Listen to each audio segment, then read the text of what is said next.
Sasa elimu hii iliyotoa ADOT ya kuwafanya watu wakajua haki zao, ikawapatia watu ujasiri wa kutetea haki zao na hata kufuatilia haki zao, kwa kweli imewatoa watu wenye ulemavu katika eneo hili la kata ya Chamazi na maeneo mengine pia. Nadhani hata wanaopokea katika mitandao, nadhani kwamba eti wamepiga hatua sehemu kubwa. Wamejitambua na wameelewa na kujua haki zao, na wana ujasiri wa kuweza kufanya kitu chochote kile. Sasa tunashukuru kwa kweli hata kwa semina ya leo tuliyopata. Imezidi kutufumbua, maana hii kawaida ya ADOT. Semina inayopatikana watu tunakuja, tunabadilika. Tunazidi kusonga mbele kwa kupata vitu vipya. Sasa hivi tuna semina na ana mpango tena wa kutupa hela. Mara ya kwanza tulinufaika kwa mkopo wake. Tena anatarajia tena kutupa mkopo mwingine tena, kwa sababu tulirejesha vizuri. Sasa kama kwa ADOT tunarejesha vizuri, kwa nini serikali isitupe? Wanatuna kwamba sisi hatuwezi, lakini tunaweza. Watu wenye ulemavu wanaweza pia, wasiwadharau kwamba hawawezi. Kutokana na elimu ya ADOT wameondoa ile dhana kwamba wao ni wategemezi, lazima wanashughulika, na wengi wamekuwa na shughuli zao. Kwa hata serikali pia tunaomba tu iangalie watu wenye ulemavu kwamba hata wao wanaweza kupewa mkopo na wakashughulika na wakarejesha, na wangepewa vipaumbele, kwa sababu watu wenye ulemavu wameachwa nyuma sana. Inabaki ni msaada tu, lakini kupewa kitu cha kuweza kuwasaidia kujikimu hawapewi. Kwa kweli serikali iweze kuangalia watu wenye ulemavu kwa ukaribu zaidi, kwa sababu ni wahitaji. Sasa kwa semina ya leo kwa kweli tumejifunza kujitambua wewe ni nani. Tumejifunza kuhusu namna ya kuweza kufanya biashara, namna ya kuweza kudhibiti fedha, namna ya kuweza kutafuta wateja, usikae na biashara yako hapo, namna ya kuweza kuwa na lugha nzuri ili mteja azidi kudumu, azidi kuja na azidi kuwa mteja wa kudumu kwako. Umeona? Na jinsi unavyoweza kufanya wewe ukampoteza mteja, unaweza ukafanya wewe mteja akawa mfu. Umeona? Lakini sasa tumejifunza kwamba yote hayo tunaweza kufanya sisi kama sisi, na tukafaidika na kazi zetu tunazozifanya, na jamii pia ikafaidika na shughuli tunazozifanya, basi na tukasonga mbele. Mimi kupitia ADOT nilikuwa sijui hata kilimo. Kupitia huyu mama nilikuwa na mtoto mwenye ulemavu pia mwingine ambaye ni wajirani, lakini alikuwa na changamoto, ni mtoto mwenye albino, lakini familia yake ni ya maskini sana. Yaani ni ya maskini, kupata milo miwili ni shida kwao. Lakini kutokana na kanisa tulikuwa tunawapelekea misaada. Sasa huyu mama alivyosikia kwamba wanasajili watu wenye ulemavu wa albino, akanipigia simu. Mama Sherida, nilikuona una mtoto mwenye albino. Hebu nenda kule Kigamboni, nasikia wanasajili. Ukamsajili mtoto huyu. Siku 6 nilichukua wazazi wake, nikaenda nikamsajili. Sasa nilivyoenda nikamsajili kule, wazazi wake hawana hata uwezo wa kulipa ada. Na mama naye akili zake mbele nyuma, elewi baba ni mlevi kupindukia. Unaona? Ikabidi sasa yule mwenyekiti wa albino akaniambia kwamba eti basi wewe kuwa nani mlezi wa huyu mtoto. Kutoka hapo nilikuwa mlezi wa huyu mtoto. Na pia kuna mradi wa ADRA nao ulikuwa huko kwa kilimo. Kasema sasa mimi nitapeleka huyu mama haelewi, na huko ni mbali panahitaji na huyu itafanyaje? Basi nikajitoa, kwa sababu nilikuwa tushaamua kumsaidia yule mtoto. Ikabidi sasa niweze kusonga mbele, sikuogopa.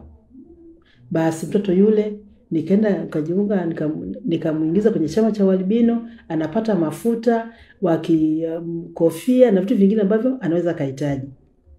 Alafu sasa tena nikamtafutia shule.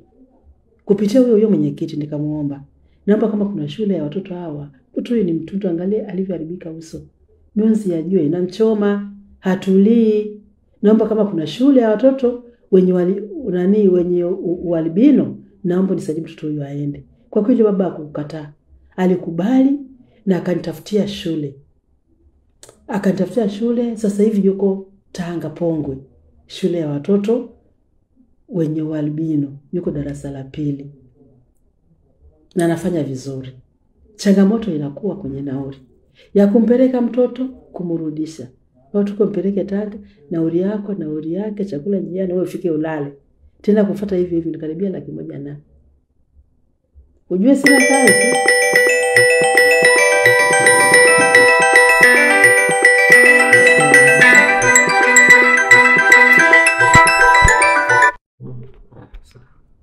Hello.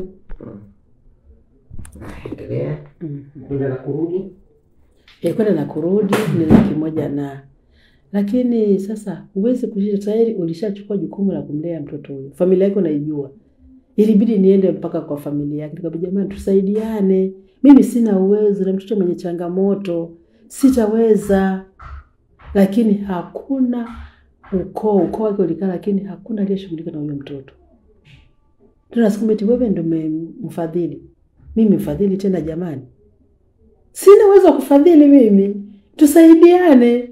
Lakini hakuna aliyejitokeza hata kusaidia. Mama yake ndo akijitokeza kaenda akafanya kibarua huko, labda cha kufulia mtu, labda ya kusomba maji.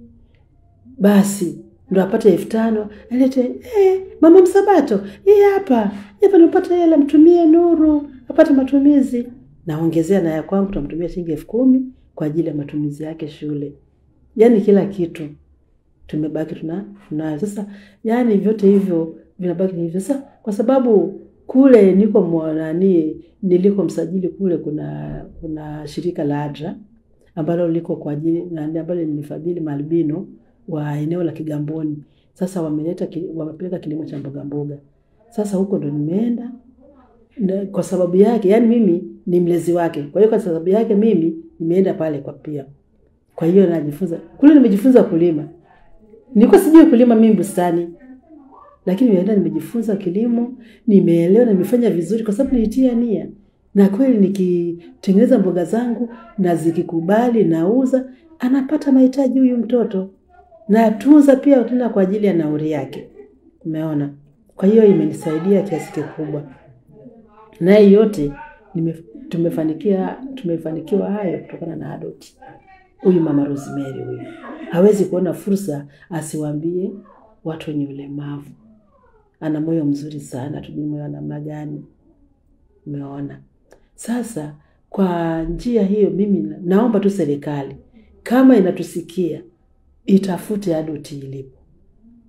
Itakuwa ni wakala mzuri sana wa serikali kwa ajili ya kushughulika na watu wenye ulemavu na kutoa elimu kwa watu wenye ulemavu. Japo Adoti ipo Tanzania, lakini maeneo mengine bado walemavu hawajui nini cha kuweza kufanya. Hawajui. Umeona? Hata juzi ameenda kuzindua tena kuhusu uzazi wa watoto kuhusu uzazi kwa watoto wa kike. Uzazi salama kwa watoto wa kike. Hiyo inaanza kuanzia mashuleni. Wanatakiwa elimu hiyo waipate. Lakini ni huyu mama huyu mwenye changamoto ya ulemavu na anafanya mambo kama hayo. Naona. Kwa hiyo serikali ingempa support kwa namna moja na nyingine, au mashirika yanayoweza kumsupport, yanayoweza kufadhili shirika la Adoti. Basi wangejitokeza kufadhili ili kazi yake iweze kufika mbali zaidi, jinsi yeye alivyokuwa na maono ya kazi kufika mbali. Umeona? Kwa hiyo sasa tunawakaribisha watu wote, na hata pia tunapenda kuambia watu wenye changamoto wasikae kwamba hawawezi. Wasimame na wajiamini, wampende Mungu. Mungu anafungua njia zake za ajabu. Pale unapoona hawezi, omba Mungu, atakutia nguvu. Asante. Jina langu mimi naitwa Sherida Thomas. Sherida.